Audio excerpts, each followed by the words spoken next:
Hello dear students, मैं doctor Shipra Verma स्वागत करती हूँ आपका अपने educational YouTube channel Trident education में।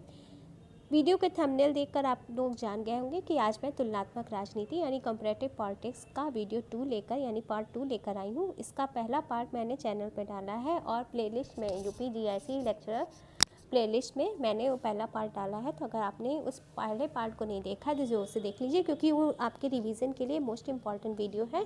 आज ये पार्ट 2 है। आपसे एक बात और कहना चाहूँगी, अगर आप लोगों ने मेरे टेलीग्राम चैनल को ज्वाइन नहीं किया है तो please join the Telegram channel, क्योंकि अपने वीडियो के सभी PDF मैं वहीं पे शेयर करती हूँ और डेली मैं हर किसी न किसी टॉपिक पे पॉलिटिकल साइंस से रिलेटेड मोस्ट इम्पॉर्टेंट क्विज़ भी आयोजित करती हूँ अपने टेलीग्राम चैनल को। तो अगर आप लोग टेलीग्राम चैनल को ज्वाइन करेंगे तो उस क्विज़ से भी आप लाभान्वित हो सकेंगे। ये मेरा इंस्टा अकाउंट है ट्राइडेंट एजुकेशन। आप लोग इंस्टाग्राम पे जाके ट्राइडेंट एजुकेशन सर्च करेंगे तो आपको मेरी प्रोफाइल मिल जाएगी।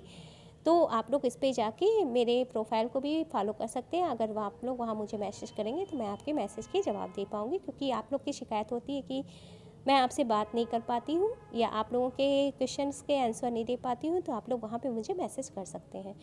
तो आज के वीडियो का पहला क्वेश्चन है, जब मैं राजनीति विज्ञान शीर्षक के अंतर्गत श्रेष्ठ परीक्षा प्रश्नों को देखता हूँ तो मुझे प्रश्नों पर नहीं शीर्षक पर खेद होता है।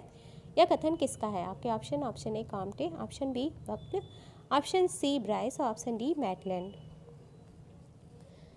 जब मैं राजनीति विज्ञान शीर्षक के अंतर्गत श्रेष्ठ परीक्षा प्रश्नों को देखता हूँ तो मुझे प्रश्नों पर नहीं शीर्षक पर खेद होता है। यह कथन किसका है? तो यह कथन है ऑप्शन डी मैटलैंड का।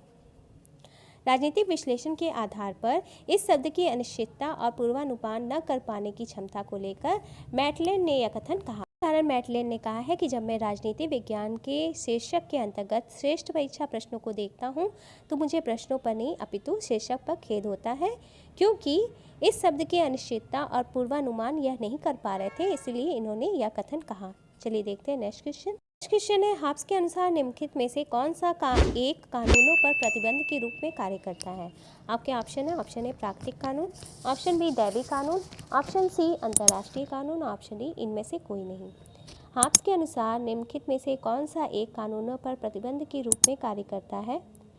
तो इस क्वेश्चन का राइट आंसर हो जाएगा ऑप्शन ए प्राकृतिक कानून। देखिए, प्राकृतिक कानून बुद्धि द्वारा खोजा गया एक प्रत्यादेश है जिसका उद्देश्य होता है आत्म परिरक्षण, यानी कोई भी ऐसा कानून जो व्यक्ति के जीवन को संकट में डालता हो उसका उल्लंघन किया जा सकता है। हाब्स का कहना था कि प्राकृतिक कानून ऐसे कानूनों पर प्रतिबंध के रूप में कार्य करते हैं जो कि लोगों के जीवन को हरण करने वाला हो या लोगों के जीवन को नुकसान पहुंचाने वाला हो। तो इस तरह से इस क्वेश्चन का राइट आंसर हो जाएगा ऑप्शन ए प्राकृतिक कानून। तीसरा क्वेश्चन है आपके सामने, तुलनात्मक राजनीति के क्षेत्र के बारे में निम्नलिखित में से कौन सा कथन गलत है? आपके ऑप्शन ए तुलनात्मक राजनीति आदर्श राज्य की स्थापना करती है, ऑप्शन बी तुलनात्मक राज्य विश्व को कम ये शांतिपूर्ण या भ्रांतिपूर्ण बनाती है, ऑप्शन सी है तुलनात्मक राजनीति इस पूर्वाभास में मदद करती है कि विश्व किस ओर अग्रसर है, और ऑप्शन डी है तुलनात्मक राजनीति उन संस्थाओं और प्रथाओं को बनाती है जो हमारी अपने से बेहतर या बदतर है। आपको बताना है तुलनात्मक राजनीति के क्षेत्र के बारे में कौन सा कथन गलत है। देखिए, आप लोग इसे क्विज के फॉर्म में लीजिए। आप लोग जब इसे क्विज के रूप में ये पार्टिसिपेट करेंगे इसमें, तो आप लोग को अपनी तैयारी का पता चलेगा। और मैं चाहती हूँ कि आप लोग कमेंट सेक्शन में जब मैं आंसर बताती हूँ तो उसी के साथ साथ आप लोग भी अपना आंसर कमेंट किया करिए। तो इस क्वेश्चन का राइट आंसर है ऑप्शन ए। तुलनात्मक राजनीति आदर्श राज्य की स्थापना नहीं करती, बल्कि ये तथ्य अवश्य प्रस्तुत करती है जिनको अपनाकर कोई भी शासन प्रणाली और बेहतर दिशा में आगे बढ़ सके। और तुलनात्मक राजनीति में अभी तक आदर्श राज्य का कोई स्वरूप नहीं हुआ। क्वेश्चन है आपके सामने, तुलनात्मक राजनीति के दृष्टिकोण के रूप में संस्था परकवाद इस तथ्य से सीमित है कि ऑप्शन पहला है आपका जो कथन है वो है शक्ति धारक जो निर्णय लेते हैं वे संस्थागत मानकों द्वारा स्वीकृत होते हैं पर निर्धारित नहीं। दूसरा कथन है सभी देशों में लोकतांत्रिक व्यवस्था नहीं होती। तीसरा कथन है सभी देशों में लिखित संविधान नहीं होता। आपको ये बताना है कि इनमें से कौन से कथन सही हैं। क्या ये ऑप्शन ए है केवल कथन 1, ऑप्शन बी कथन 2 और 3, ऑप्शन सी कथन 1 और 3 और ऑप्शन डी कथन 1 और 2। आपको बताना है तुलनात्मक राजनीति के दृष्टिकोण के रूप में संस्था परकवाद इस तथ्य से सीमित है कि, तो इस क्वेश्चन का राइट आंसर हो जाएगा ऑप्शन बी। दूसरा और तीसरा कथन सही है, यानी सभी देशों में लोकतांत्रिक व्यवस्था नहीं होती और सभी देशों में लिखित संविधान नहीं होता। देखिए, तुलनात्मक राजनीति के संस्थापक दृष्टिकोण के अनुसार जो निर्णय प्रक्रिया में भाग लेते हैं वे संस्थागत मानकों द्वारा स्वीकृत होने के साथ साथ निर्धारित भी होते हैं। अतः ये कथन 2 और कथन 3 सही है। चलिए देखते हैं नेक्स्ट क्वेश्चन है, निम्नलिखित में से तुलनात्मक राजनीति का क्या उद्देश्य है? ऑप्शन ए दार्शनिक लक्ष्य, ऑप्शन बी वैज्ञानिक लक्ष्य, ऑप्शन सी शासन नीति के प्रयोग का लक्ष्य और ऑप्शन डी उपरोक्त सभी। देखिए, मेरी कुछ लोगों से ये शिकायत है कि वो लोग बिना सब्सक्राइब किए वीडियो देख रहे हैं, तो ऐसा क्यों है? जब आपको मेरा कंटेंट पसंद आ रहा है तो आप लोगों ने चैनल को सब्सक्राइब क्यों नहीं किया? ये तो गलत बात है ना। सब्सक्राइब करिएगा तो मुझे मोटिवेशन भी तो मिलेगा कि इतने लोगों ने मुझे पसंद किया है, इसलिए इतने लोगों ने मुझे सब्सक्राइब किया है। मैंने देखा है कि लगभग 40% लोग बिना सब्सक्राइब किए वीडियो देख रहे हैं, तो उनसे एक रिक्वेस्ट है मेरी कि आप लोग सब्सक्राइब करिए मेरे चैनल को, ताकि मुझे भी अच्छा लगे कि इतने लोग मुझे पसंद करते हैं, इसलिए ये लोग मेरा वीडियो देख रहे हैं। तो आप लोग क्या मुझे इस प्रसन्नता से वंचित रखना चाहते हैं? तो आप लोगों से रिक्वेस्ट है कि चैनल को सब्सक्राइब जरूर से करिए, पसंद आ रहा है वीडियो तो शेयर भी करिए और लाइक जरूर से करिएगा, ठीक है। तो इस क्वेश्चन का राइट आंसर है ऑप्शन डी उपरोक्त सभी, यानी तुलनात्मक राजनीति के अध्ययन के उद्देश्य व लक्ष्य क्या है? दार्शनिक गंतव्य, वैज्ञानिक लक्ष्य, व्यावहारिक उपयोग के गंतव्य और शासन नीति के में प्रयोग के लक्ष्य। चलिए देखते हैं नेक्स्ट क्वेश्चन है आपके सामने,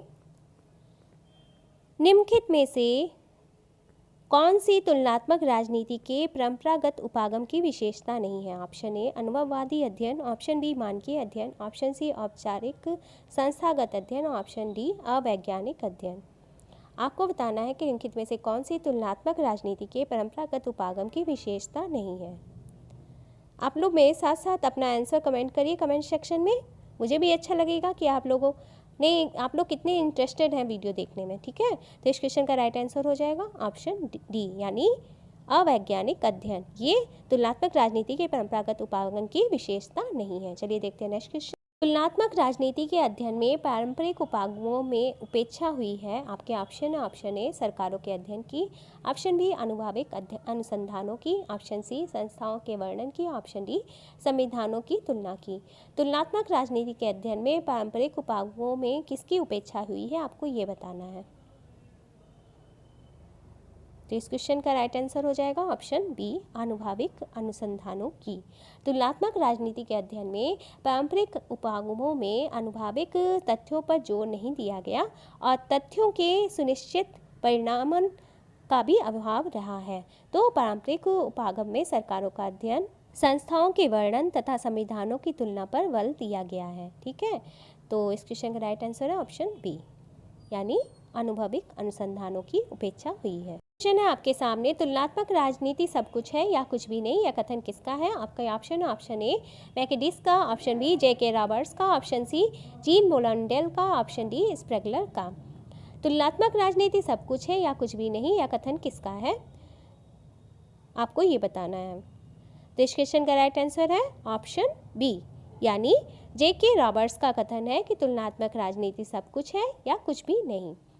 देखिए, तुलनात्मक राजनीति विभिन्न परिवेश तथा विभिन्न देशों में राजनीतिक व्यवस्थाओं का तुलनात्मक अध्ययन करता है और इसके अध्ययन के विषय वस्तु को लेकर हमेशा संशय बना रहता है कि यह केवल राजनीतिक संस्थाओं का तुलनात्मक अध्ययन है या इसमें राजनीतिक विकास, राजनीतिक आधुनिकीकरण या सामाजिक, आर्थिक, सांस्कृतिक विकास आदि विषय को भी शामिल किया जाए।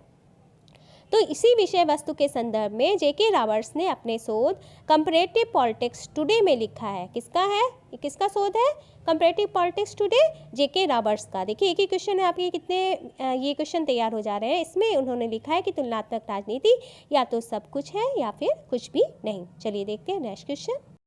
नेक्स्ट क्वेश्चन है आपके सामने, अध्यात्मात्मक शासन का सैद्धांतिक आधार है। आपके ऑप्शन ए शक्तियों का संतुलन, ऑप्शन बी शक्तियों का पृथक्करण, ऑप्शन सी शक्तियों का एकीकरण, ऑप्शन डी उपरोक्त में से कोई नहीं। आपको बताना है कि अध्यात्मात्मक शासन का सैद्धांतिक आधार क्या है। तो इस क्वेश्चन का राइट आंसर हो जाएगा ऑप्शन बी शक्तियों का पृथक्करण। अध्यात्मात्मक शासन का जो सैद्धांतिक आधार है वो शक्तियों के पृथक्करण का सिद्धांत है, जो शासन के विभिन्न अंगों में शक्तियों के वितरण से संबंधित है। नेक्स्ट क्वेश्चन है, तुलनात्मक राजनीति का अध्ययन सामयिक राजनीति विज्ञान का हृदय है, या किसने कहा? आपके ऑप्शन है option A M Curtis, option B J K Roberts, option C Jean Blondel, option D R C Macridis. तुलनात्मक राजनीति का अध्ययन समसामयिक राजनीति विज्ञान का हृदय है, या किसने कहा है, आपको ये बताना है। तो इस क्वेश्चन का राइट आंसर है option A M Curtis. M Curtis का यह कथन है कि तुलनात्मक राजनीति का अध्ययन समसामयिक राजनीति विज्ञान का हृदय है।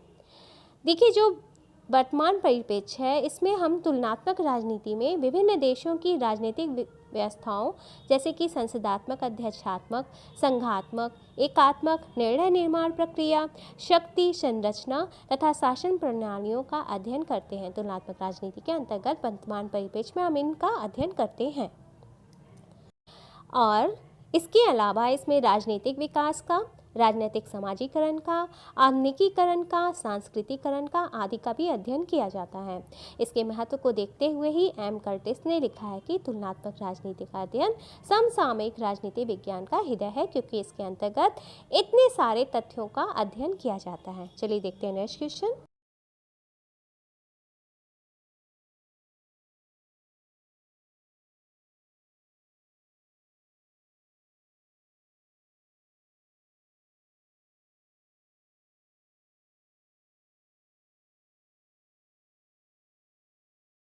राजनीति का प्रथम अग्रगामी विचारक कौन था? आपके option A Plato, option B अरस्तु, option C Machiavelli, option D Hobbs.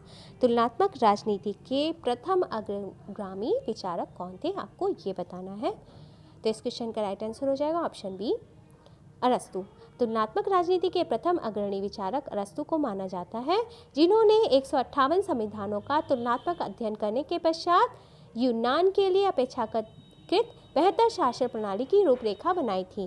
ठीक है, तो तुलनात्मक राजनीति का प्रथम अग्रणी विचारक कौन थे? अरस्तु, क्योंकि इन्होंने सर्वप्रथम 158 संविधानों का तुलनात्मक अध्ययन किया था और अपेक्षाकृत यूनान के लिए जो बेहतर शासन प्रणाली है उसकी एक रूपरेखा बनाई थी, इसलिए इन्हें तुलनात्मक राजनीति का प्रथम अग्रगामी विचारक कहा जाता है। क्वेश्चन नंबर 12, सरकार का व्यवस्थित वर्गीकरण सर्वप्रथम किसके द्वारा प्रस्तुत किया गया था? आपके ऑप्शन ए प्लेटो द्वारा, ऑप्शन बी अरस्तु द्वारा, ऑप्शन सी मैकियावेली द्वारा, ऑप्शन डी मॉन्टेस्क्यू द्वारा। सरकार का प्रथम व्यवस्थित वर्गीकरण सर्वप्रथम किसने प्रस्तुत किया था? तो इस क्वेश्चन का राइट आंसर है ऑप्शन बी अरस्तु के द्वारा। देखिए, सरकार का व्यवस्थित वर्गीकरण सर्वप्रथम अरस्तु द्वारा प्रस्तुत किया गया था, क्योंकि अरस्तु के वर्गीकरण का आधार था कि क्या देश में सत्ता एवं व्यक्ति के हाथ में रहती है, क्या देश में सत्ता एक व्यक्ति के हाथ में रहती है, ये अरस्तु के वर्गीकरण का आधार था। गिने चुने लोगों या फिर बहुत सारे व्यक्तियों के हाथ में रहती है। इनका ये सोचना था कि क्या देश की सत्ता, किसी भी देश की सत्ता क्या सिर्फ एक व्यक्ति के हाथ में रह सकती है, या फिर गिने चुने व्यक्तियों या फिर बहुत सारे व्यक्तियों के हाथों में रह सकती है। अरस्तु का ध्येय इस वर्गीकरण के आधार पर आदर्श शासन प्रणाली लेखा प्रस्तुत करना था। यद्यपि अरस्तु से पूर्व प्लेटो ने अपनी पुस्तक पॉलिटिक्स या स्टेट्समैन में राजनीतिक व्यवस्थाओं का वर्गीकरण किया था, किंतु अरस्तु को ही सर्वप्रथम वैज्ञानिक एवं व्यवस्थित वर्गीकरण का श्रेय दिया जाता है। तो इस क्वेश्चन का राइट आंसर क्या है? Option B. चलिए देखते हैं नेक्स्ट क्वेश्चन है, निम्नलिखित वक्तव्यों में से कौन सा संवैधानिक सरकार की प्रकृति को ठीक प्रकार से स्पष्ट करता है? आपके ऑप्शन ए सीमित शासन, ऑप्शन बी व्यक्तियों के स्वतंत्रता के अधिकार की रक्षा, ऑप्शन सी व्यक्तियों के अधिकारों की सुरक्षा और ऑप्शन डी उपरोक्त सभी। निम्नलिखित वक्तव्यों में से कौन सा संवैधानिक सरकार की प्रकृति को ठीक प्रकार से स्पष्ट करता है, आपको ये बताना है। तो इस क्वेश्चन का राइट आंसर हो जाएगा ऑप्शन डी उपरोक्त सभी। देखिए, जो संवैधानिक सरकार के प्रमुख लक्षण क्या क्या हैं? सीमित शासन, स्वतंत्रता के अधिकार की रक्षा, व्यक्ति के अधिकारों की सुरक्षा, संपत्ति के अधिकार, अनुबंध की स्वतंत्रता एवं कानून का समान संरक्षण आदि ये संवैधानिक सरकार की प्रमुख विशेषताएं हैं। चलिए देखते हैं नेक्स्ट क्वेश्चन है, कौन सी समस्या तुलनात्मक राजनीति की समस्या नहीं है? आपके ऑप्शन ए वैविध्यता की समस्या, ऑप्शन बी धार्मिक मतभेद की समस्या, ऑप्शन सी वैचारिक संरचना की समस्या, ऑप्शन डी भाषा और संस्कृति की विविधता की समस्या। आपको बताना है कि कौन सी समस्या तुलनात्मक राजनीति की समस्या नहीं है। तो इस क्वेश्चन का राइट आंसर है ऑप्शन बी धार्मिक मतभेद की समस्या। तुलनात्मक राजनीति की प्रमुख समस्याएं क्या क्या हैं, इनके बारे में हम थोड़ा सा दृष्टि डाल लेते हैं। तो प्रत्ययों की रचना एवं परिभाषा, अमूर्तीकरण के स्तर एवं वर्गीकरण, तथ्य एकत्रीकरण, मानकीय संस्था व व्यवहार के अंतर संबंध की समस्या और पृष्ठभूमि प्रवृत्तियों की समस्या, ये तुलनात्मक राजनीति की प्रमुख समस्याएं हैं, ना कि धार्मिक मतभेद की समस्या। चलिए देखते हैं नेक्स्ट क्वेश्चन। कौन सी राजनीतिक विकास का साधन क्या है, आपको ये बताना है। पहला राजनीतिक दल, ऑप्शन बी क्रांतिकारी नेता, ऑप्शन सी राष्ट्रीयता की भावना और ऑप्शन डी उपयुक्त सभी। राजनीतिक विकास का साधन क्या है, आपको ये बताना है। तो इस क्वेश्चन का राइट आंसर ऑप्शन डी उपयुक्त सभी, यानी राजनीतिक दल, क्रांतिकारी नेता एवं राष्ट्रीयता की भावना, ये राजनीतिक विकास के साधन हैं। ठीक है, तो डियर स्टूडेंट्स, ये था आज का प्रैक्टिस सेट, जिसके अंतर्गत मैंने तुलनात्मक राजनीति के अत्यंत महत्वपूर्ण क्वेश्चन की चर्चा की और डिस्कस किया। आप लोगों ने कितना कितना स्कोर किया, आप लोग मुझे कमेंट करके ज़रूर से बताइएगा, क्योंकि मुझे अच्छा लगता है जब आप लोग मुझे बताते हैं कि आपके कितने क्वेश्चन के आंसर सही हो रहे हैं। देखिए, आपको अगर ये वीडियो पसंद आ रहा है तो इसे ज़्यादा से ज़्यादा स्टूडेंट्स में शेयर कर दीजिए जिनका सब्जेक्ट सिविक्स या पॉलिटिकल साइंस है। और ये जो है प्रैक्टिस सेट, ये इन एग्ज़ाम के लिए मोस्ट इंपॉर्टेंट प्रैक्टिस सेट है, चाहे वो पीजीटी का एग्ज़ाम हो, चाहे वो टेट का एग्ज़ाम हो, चाहे वो एनवीएस का एग्ज़ाम हो, डीएसएससी पीजीटी का एग्ज़ाम हो, पीजी या पीएचडी एंट्रेंस का एग्ज़ाम हो, चाहे ये नेट जेआरएफ का एग्ज़ाम हो, या फिर असिस्टेंट प्रोफेसर का एग्ज़ाम हो, या फिर केबीएस सेट या स्कूल लेक्चरर का एग्ज़ाम हो, या एनबीएस का एग्ज़ाम हो। तो इन सभी एग्ज़ाम के लिए ये मेरे जो प्रैक्टिस सेट मैं आपके सामने ला रही हूँ, उन सभी एग्ज़ाम के लिए मोस्ट इम्पॉर्टेंट है। तो इन्हें ज़्यादा से ज़्यादा आप लोग शेयर करिए। शेयर करने के लिए व्हाट्सएप ग्रुप, फेसबुक ग्रुप और टेलीग्राम ग्रुप के माध्यम से आप लोग इन वीडियो को शेयर कर सकते हैं, बिकॉज शेयरिंग इज़ केयरिंग। नए आए तो प्लीज़ सब्सक्राइब द चैनल और हिट द बेल आइकन, ताकि लेटेस्ट वीडियो की नोटिफिकेशन आपको मिल सके। इसी के साथ आपसे विदा लेती हूँ। तुलनात्मक राजनीति का नेक्स्ट प्रैक्टिस जो आएगा वो सरकार के प्रकार, संसदात्मक एवं अध्यक्षात्मक शासन पे आएगा प्रैक्टिस सेट। तो बने रहिए मेरे चैनल के साथ। Bye, take care.